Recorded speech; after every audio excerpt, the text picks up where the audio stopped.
వరకు రాజకీయ దుమారాన్ని రేపిన ఈ కమిషన్ల పంచాయతీ తాజాగా తెలంగాణ సచివాలయానికి చేరింది. బయట ప్రతిపక్షాలు చేసే విమర్శల్ని, ఆరోపణల్ని లైట్ తీసుకున్న ఆర్థిక మంత్రి భట్టీకి ఊహించని షాక్ తగిలింది. బడా కాంట్రాక్టర్ల పెండింగ్ బిల్లులు క్లియర్ చేసి తమను రోడ్డు పాలు చేశారంటూ చిన్న కాంట్రాక్టర్లు మూకుమ్మడిగా సచివాలయంలోని భట్టీ ఛాంబర్ను ముట్టడించారు. తెలంగాణ వ్యాప్తంగా ఉన్న 2000 మంది కాంట్రాక్టర్లు పెండింగ్ బిల్లుల కోసం ఒక్కసారిగా సచివాలయంపై దండయాత్ర చేయటం రాజకీయాల్లో హాట్ టాపిక్ గా మారింది. ఈ అనూహ్య పరిణామంతో కంగుతిన్న భట్టి వారిని కలిసి నచ్చచెప్పాల్సింది పోయి వెనక గేట్ నుంచి మెల్లగా జారుకున్నారు. అప్పటి వరకు భట్టి తమను కలుస్తారని ఎదురుచూసిన కాంట్రాక్టర్లంతా ఆయన వెనక నుంచి వెళ్లిపోయారని తెలియటంతో తీవ్ర ఆగ్రహానికి లోనై ప్రభుత్వానికి వ్యతిరేకంగా నిరసన గళం వినిపించారు. సచివాలయ ప్రాంగణంలో ధర్నా చేసేందుకు సిద్ధమైన కాంట్రాక్టర్లను అక్కడున్న పోలీసులు అడ్డగించి వారిని నయానో భయానో బయటకు పంపారు. భట్టి విక్రమార్కపై కాంట్రాక్టర్ల తిరుగుబాటు వ్యవహారాన్ని ప్రతిపక్షాలు ప్రచారాస్త్రంగా మార్చుకున్నాయి.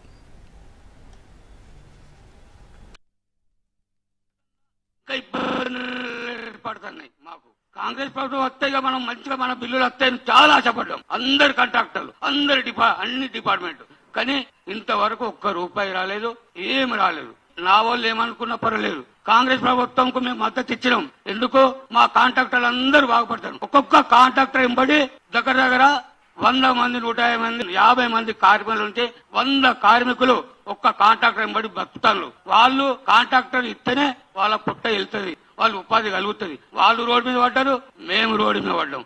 ఈ మార్చి లోపల మాకు రాష్ట్ర వ్యాప్త అన్ని జిల్లాల ఆల్ డిపార్ట్మెంట్ బిల్లులు ఇవ్వకుంటే మాత్రం మేము అన్ని జిల్లాల వ్యాప్తంగా, రాష్ట్ర వ్యాప్తంగా, హైదరాబాద్ లో కూడా నిరసనలు, నిరాహాదీక్షలు చేపట్టి ఎంత ఉపవాసం ఉన్నా ఉంటామో, ఉద్యమం జరుపుతామని మీ ద్వారా ప్రభుత్వాన్ని మరొకసారి గత 2 సంవత్సరాల నుండి, అంటే టిఆర్ఎస్ గవర్నమెంట్ నుండి మాకు బకాయిలు రావడం, ఇప్పటి వరకు ఆ బకాయిలు వాళ్ళవి మరి వీళ్ళవి కలిపి బకాయిలు మరి తడిచిపోయినాయి. ఒక్కొక్క కాంట్రాక్టర్కు ఒక్కొక్కరి దగ్గర దాదాపుగా ఒక ఎంత చిన్న కాంట్రాక్టర్ అయినా ఒక 30-40 మంది లేబర్లు ఉంటారు.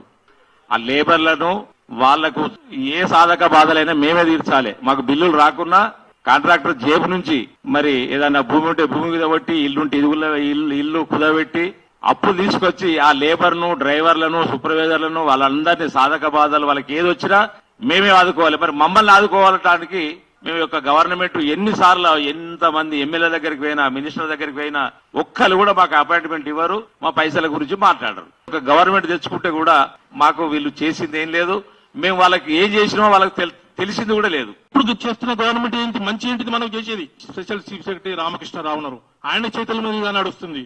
ఆయన ఎవరికి ఇవ్వాలనుకుంటే వాళ్ళకి ఇస్తున్నారు.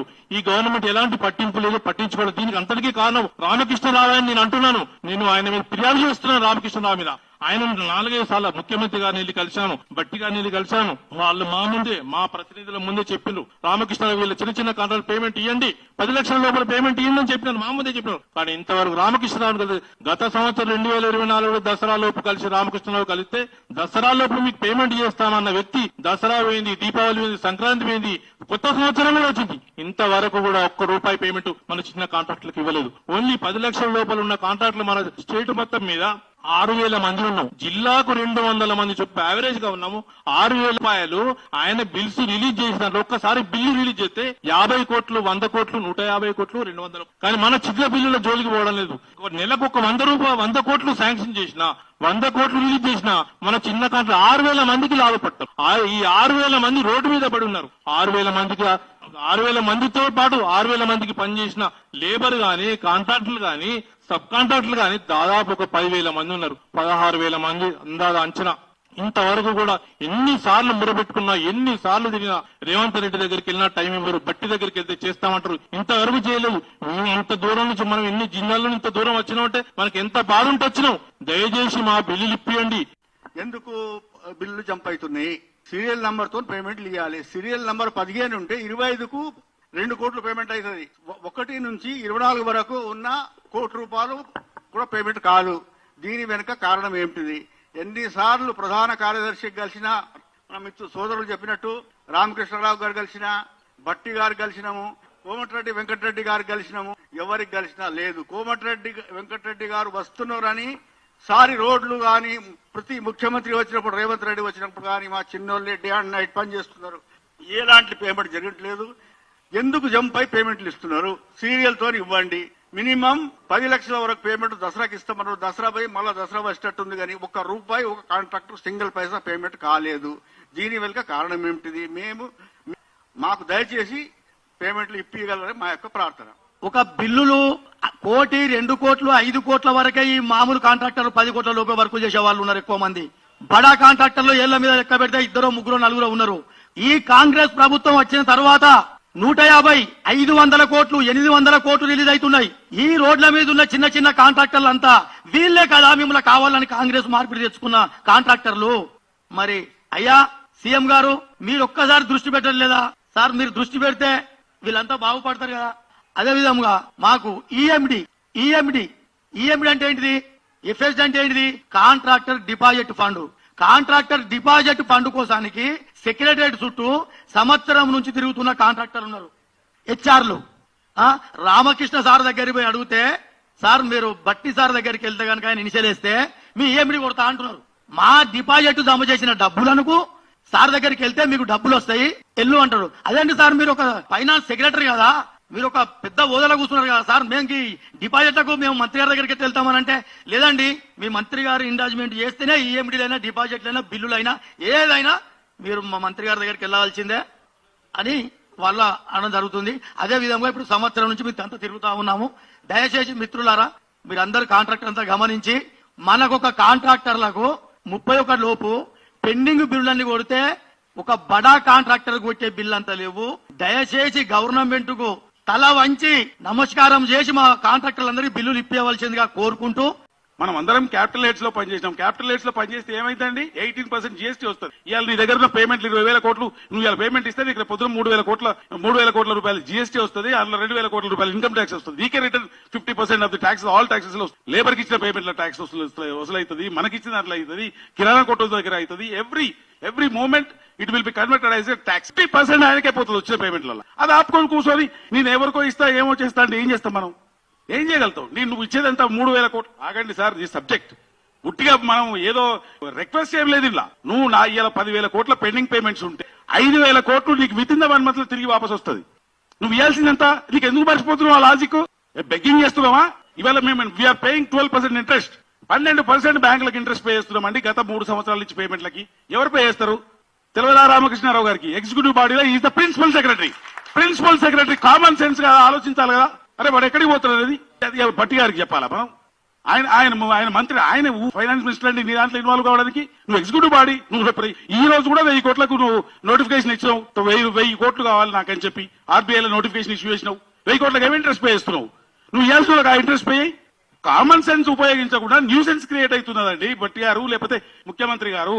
తెలియదా వికాస్ రాజు గారికి ఆ రోజు? ఇప్పుడున్న ఇరిగేషన్ సెక్రటరీకి తెలియదా? లేకపోతే ఆల్ సెక్రటరీస్ తెలియదా? జీవో 94 కామన్ జీవో తీసుకురావచ్చు కదా. ఏం పాపం చేసినాం మేము? ఇట్లాంటి ఎన్నో వందల విషయాలు చెప్పుకుని క్యాపిటల్ ఎట్లా పనిచేస్తున్నాం. We are the creators. కాంట్రాక్టర్స్ ఒక వస్తువు, ఒక రోడ్డు, ఒక ఫంక్షన్ హాల్, ఒక బీటీ రోడ్డు, ఒక సీసీ రోడ్డు, ఒక సెక్రటరీ బిల్డింగ్ కట్టింది కూడా కాంట్రాక్టరే. అందరూ ప్రాఫిట్లలో ఉండరు. డిలే చేస్తే ఏమొస్తుంది? నువ్వు you are giving the profit on estimates 14% of the profit. You are the estimated quote. ఇక్కడ ఈ చిన్న కాంట్రాక్టర్లు, అంతే చిన్న కాంట్రాక్టర్లు మా దగ్గర. ఆ చిన్న కాంట్రాక్టర్లు 1 లక్ష రూపాయలు కూడా పేమెంట్ లేకుండా అవస్థలు పడుతున్నారు. ఇంకా మా దగ్గర కొంతమంది ఒడ్డ పని చేసుకునే కాంట్రాక్టర్స్ కూడా ఉన్నారు, కొంతమంది కోట్ల పని చేసుకునే కాంట్రాక్టర్స్ ఉన్నారు. కొడుకులు బిడ్డలకు వాళ్ళు ఫీజులు కట్టని పరిస్థితి ఉన్నది. వాళ్ళ ఇప్పుడు పెద్దలు చెప్పినట్టు బ్యాంకులలో ఓడీలు కట్టలేక, బంగారం కుదబెట్టి కట్టలేక వాళ్ళు ఆత్మహత్యలు చేసుకునే పరిస్థితి వచ్చింది. కావున దయచేసి అందరు చెప్పిందే టోటల్ లా మనం చెప్పాల్సింది అయ్యా రేవంత్ రెడ్డి గారు, బట్టి విక్రమార్క గారు, అదే రామకృష్ణ గారు, దయచేసి 10 లక్షల లోపు ఉన్న బిల్లులు వెంటనే త్వరగా పాస్ చేసి ఇంకా పెండింగ్ బకాయిలు ఏమైనా ఉంటే స్పెషల్ ఫండ్ గా ఏమైనా ఇచ్చి ఆదుకోగలరని మా యొక్క మనవి.